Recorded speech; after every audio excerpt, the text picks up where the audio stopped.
Have you ever tried to export environment variables from a file only to run into an error? It's frustrating, right?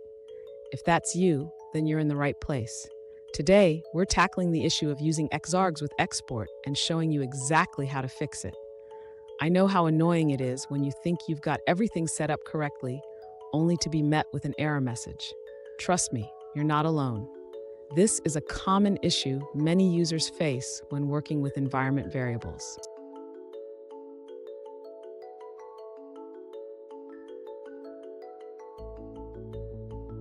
Here's the specific situation we're looking at. One user recently asked, "Why is my command using xargs with export not working?" They provided a file with host and port variables, but when they tried to export them, they received an error saying, "xargs export no such file or directory." Sound familiar? If so, let's dig into this together and find a solution. So what could be causing this issue? The problem arises because xargs is trying to execute the export command incorrectly. We'll break it down step by step so you can understand what's going wrong. And don't go anywhere.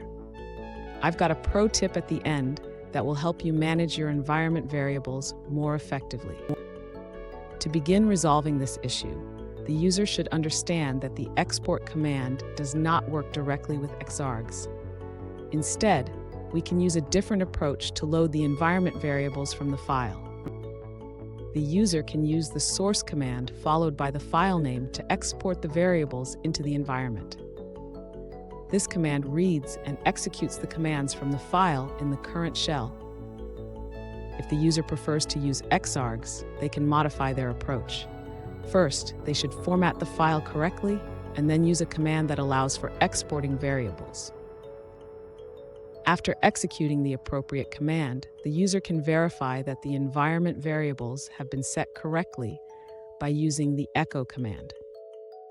In summary, the user can either use the source command to load the variables directly or adjust their xargs command to export the variables properly.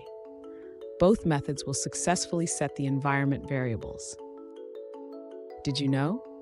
The xargs command is often used to build and execute command lines from standard input. It's a powerful tool, but it can be tricky when it comes to exporting variables. Now let's look at the answers provided by other users. An alternative solution provided by another user suggests using command substitution for exporting variables. Instead of using xargs, you can simply run the command export, followed by the output of your file using the syntax export $parentheses and the file name. Here's the pro tip I promised. Always double-check the syntax when working with commands like xargs and export. A small mistake can lead to frustrating errors. And there you have it.